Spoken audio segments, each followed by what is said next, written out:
Rev up your engines!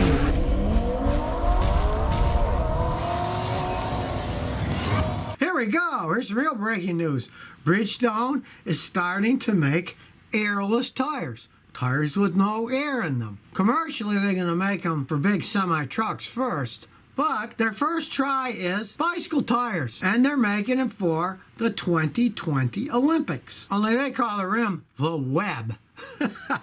They're going to use them on the Olympics for volunteers for riding around bicycles to show them off. They're not going to be in the races or anything. They're just for regular people riding around these bicycles to show them off. So they're going to have it on 200 bicycles or so at the Tokyo Olympics. They're designing them for big semi-trucks. And they're going to be rated to be able to carry 5,000 pounds at 75 miles an hour per tire. And to compare this to regular pneumatic tires that have air, to take that kind of pressure of weight of the truck and that kind of speed would have to be inflated to 120 pounds per square inch, where these aren't going to have any air in them at all. Now, of course, this is new technology, but the whole thing about that is they say that they're going to be able to replace the rubber on a tread very easily because since it doesn't hold pressure, it doesn't have to be airtight. That's the problem with retreading modern truck tires, is they're full of air. When they retread them, they have to make sure they're airtight. They don't have to worry about it with these because they don't have any air in them at all. Now, I find it fascinating that they're going to be doing for big 18-wheel trucks. Seriously, bicycles just a toy PR thing, but perhaps working with the big trucks, because the big trucks, commercial vehicles, they ride like crap. You feel every bump on the road. Those poor truck drivers, man,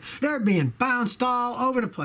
No wonder they have back problems and stuff as they age if they drive them for decades and decades. The problem with any of these really stiff things like that is they generally don't ride all that well. If anybody remembers that big push towards tires that you can drive forever, the run flat tires, they would run flat, but when they were just running normally, they were real stiff and they rode like crap, and that's why people didn't like them. So if you're going to commercialize something like an airless tire, do it for big trucks. That makes more sense. Shortstuff24 says, Scotty, my grandfather's always told me I should use fuel injector cleaner every other time I fill my gas tank up. Okay, well, your grandpa's living in the past. No, that's just a scam. A lot of the companies try to get you to buy the stuff. I'll give you a similar scam. When I was young, all the advertisements on television for shampoos said rinse, lather, repeat.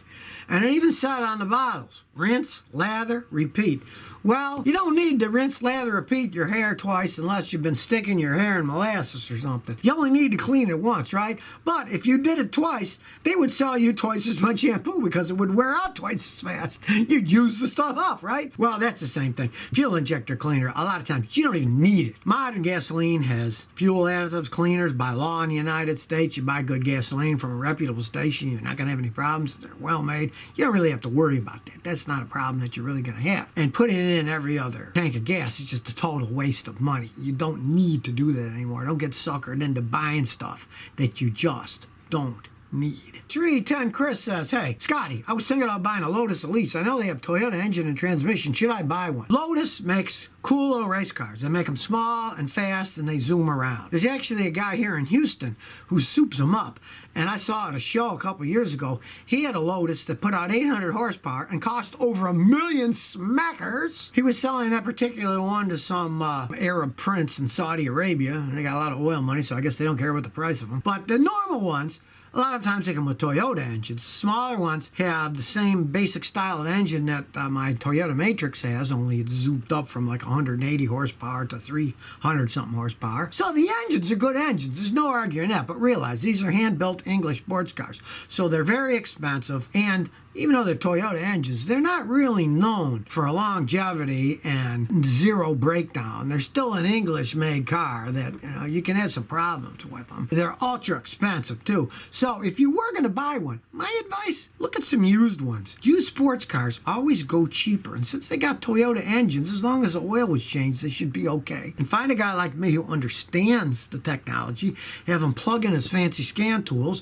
drive it around, tell you what kind of shape, and see if it's worth buying or not. lot, because getting a used one, you can get a real good price. Now, they aren't something you buy and try every day like a regular Toyota, but yeah, with the Toyota engines, the engines themselves are quite dependable. It's just that buying a new one, they're super expensive, and as soon as you drive one of those off the lot, you've lost half of your investment. So it's a lot of money to lose. Maybe you could try to find a used one. Trevon J says, Scotty, I'm thinking about buying a Ford Escape model between 07 and 11. I live in Minnesota. I'm wondering if it'd be a good idea. I'd get something like a Toyota RAV4, a Honda CR-V. They generally last 2 to 3 times what those do. You're not going to get them cheap. Everybody knows the RAV4s and the CR-Vs are good vehicles. They have insanely high resale values. You can find a Ford Escape between 07 and 11, and you can get a good price on it. Might not be a bad idea. I got a customer with the Ford Escape that has 240,000 miles, still has the original engine and transmission. They can last. I've seen them last. You can get one of those a lot cheaper than a Honda or a Toyota. You can find a good one, go right ahead. So I always tell people, you buy a used car, find a guy like me, check it out with this fancy scan tool, analyze the heck out of it for an hour, tell you the truth of the vehicle. You can't trust people selling used cars, but if it's a good used car,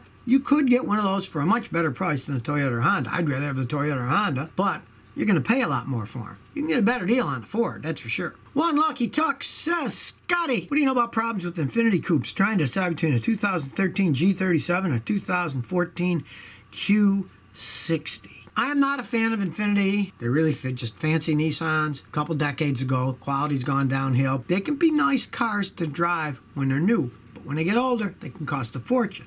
Now, if you can get either one of those with low enough mileage, it can still last a while. They generally don't fall apart till they get 120, 130,000 miles or more. So, if you can find a used one that's got 50,000 or 60,000 miles, the resale value is kind of low. Get it cheap enough, could be a decent vehicle. But don't think you can buy something like that, like a Lexus, and get 200,000, 300,000, 400,000 trouble-free miles. You won't. But if you can get it at a decent price, it can be good for a few years. Epoxy Pro New Jersey says, Scotty, longtime viewer, in your opinion, what's the best process for rust removal and rust prevention? Well, obviously, you're in Jersey, right? It rusts up there. There's no arguing that. I grew up in Niagara Falls. Cars rusted like mad there. If it's superficial rust, you get a wire brush it all off, then you coat it with one of those rust inhibitors. They've got a lot of really good ones out now that you get it down to the bare metal, and then you paint it and let it dry and put a couple coats of the rust prevention. Paint it with primer, then you paint it with regular paint. That's for superficial rust. Now, if you have actual rust, like holes are poking through, unfortunately, the only way to fix that is to cut out the bad rust, like cancer in a person. You cut out the bad rust, you weld in new metal,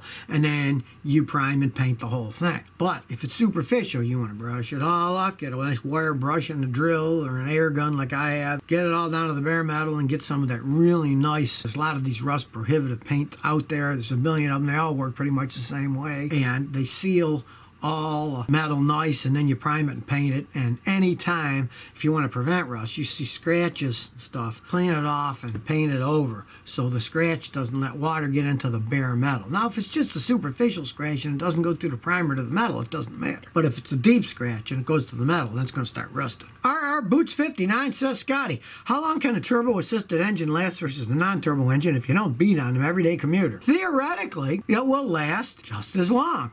And theoretically, it will actually get better gas mileage because the turbo rams more air into the engine. But that's in the world of theory. Down here on Earth, where I and most people live, I know some people don't, but most people do live in the real world, just the exact opposite happens. Because you buy a turbocharged car, most people buy them because they like speed. So they're always stepping on the gas hard. When you step on the gas hard, once you get beyond a certain parameter, that kicks the turbo in real strong.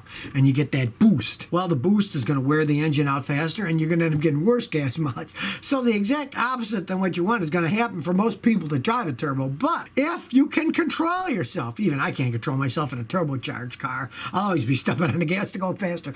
But if you can control yourself and drive slower in it, yes, it will last a really long time. As long as you change the oil and filter and keep clean oil, because the oil in the engine is the same oil that lubricates and cools the turbo. So you want to always have clean oil. And if you got a turbocharged car, use fully synthetic oil, because synthetic oil works better at high heat. A turbocharger, what does it do?